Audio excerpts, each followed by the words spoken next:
All right, here we are, step 3 apprentice.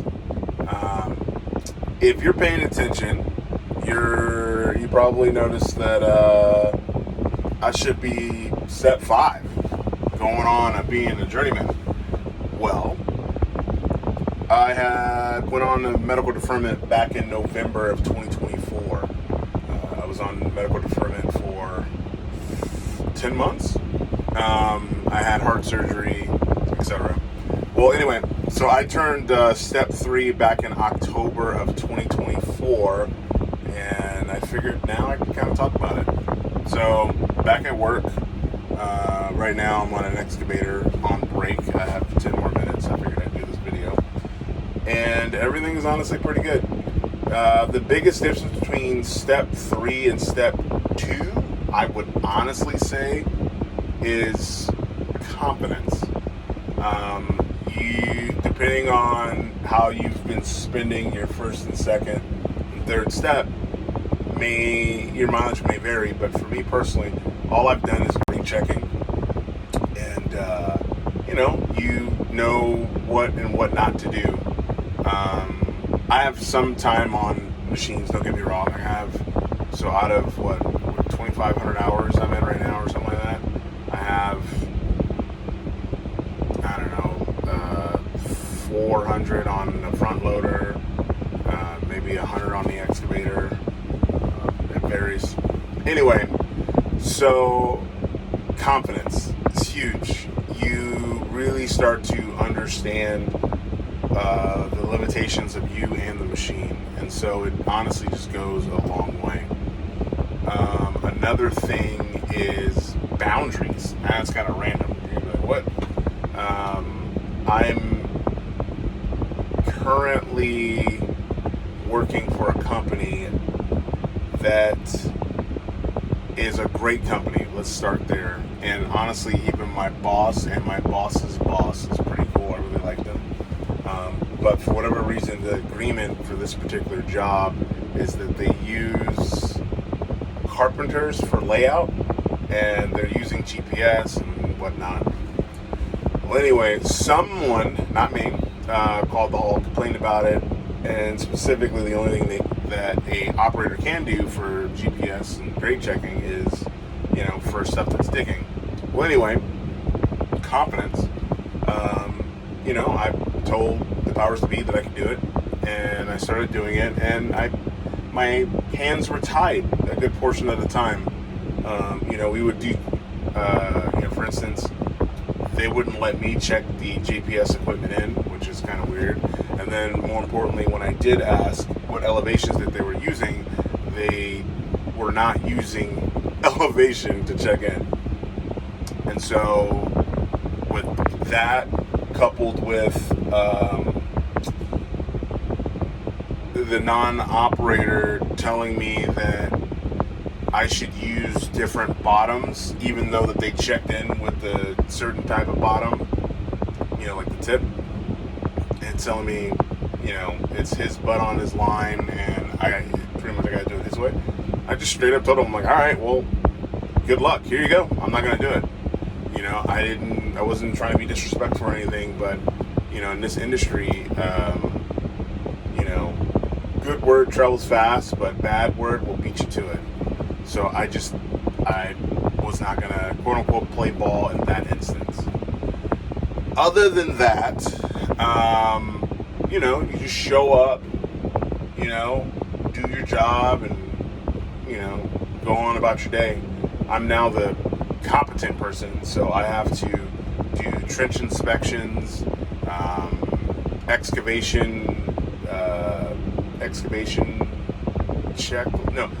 trench checklist, excavation, and anyway, you get it. And then I gotta, just a bunch of paperwork, and then of course for this particular job I was called out here to be a oiler, so I have oil as well, and then I'm bouncing all over on machines, and it's really good. It's really good. What else? Nothing really has changed, like I said, from step 2 to step 3, except for confidence. And I think also too that would help people, especially as you're going into step 3, maybe going into step 4, is probably stop asking your foreman what to do, and honestly, genuinely try to anticipate it. If you're, I don't know,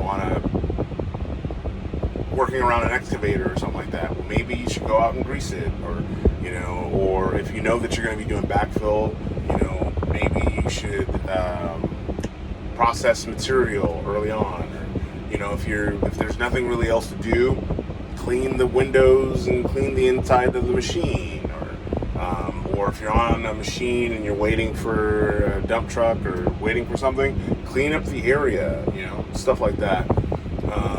And then just be a little bit more proactive without asking your foreman all the time, what should I do next? And then also, too, I think that's extremely helpful. Write down what you do at the end of the day. I have a hours tracker, and at the end I can put down what I did for the day. And I find that, one, when I go back to input my time onto the OETT apprentice website thing for your hours, that it gives me a full picture of what I've done and things that I can kind of improve on. And it's extremely helpful. And also, too, not that it will be useful to you, but I had to maybe try to prove what I did and didn't do with GPS, to kind of establish that I knew what I was talking about. And luckily I've been writing down what I've been doing, since I think a little bit, I was still step 1. So, like 4 or 5 months into my apprenticeship. So I was like, look, I know what I'm talking about. How they're using the GPS is incorrect. I understand that, this person is the foreman for it, but, if it's wrong, it's wrong. And, lo and behold, it was obviously wrong, and, there's a whole thing. Anyway, competence, logging stuff. It's great. And then also, too, check in with your coordinator. My coordinator is great. I think he's just awesome. He'll tell me straight when I mess up, and he'll give me praise when I do something good. And that stuff is very appreciated. I love this industry. I plan on not only working in this industry, but, helping it grow. I want to start my own company. So, yeah, that's kind of it. I just wanted to kind of give an update, what's going on, what I've been doing. In case you're wondering about the medical deferment, it's honestly quite easy. As soon as you need to take time off, you just contact, the EDD office, and then, of course, your doctor note and whatnot, and, go and have your surgery or your procedure or whatever you need to medically have done. And then when it's over, you just have a letter saying that you're ready to go back to work, and then that's it. You go back to work. The nice thing is, even though I was off for about a year, I still have my medical and my dental and all other stuff, so that was great. You still have to pay your dues, but you can pay medical dues deferment. I just paid the whole thing. It's like $200 or $300, however much it is. I just paid off of the year. It doesn't bother me. And yeah, so yeah, competence. It's big. It's key. Yeah, because people will they'll test you. And you just have to, if you know your stuff, you know your stuff. Not to sound like some movie Never Back Down, but be respectful. That's the big thing too. Don't ever try to be inflammatory, because at the end of the day, you are an apprentice and they're a journeyman or whatever, and you don't want to go around making enemies. But you also have to remember that as soon as you leave that job place and you go to the new one, more than likely when the operator asks you where'd you work from, they're asking to see if they can check in on how you did your work. For me personally, that's very important. So, that's why I didn't want to continue doing grade checking out here. Even though I love grade checking, but it just, if you're gonna hamstring me, there's nothing I can do. What else? There was some racist stuff that happened back at my old job, and the vice president of the company got involved. If you're curious about that and you want to know how that turned out, I'll post a video about it. I just figured no one really cared, so yeah. Anyway, all right.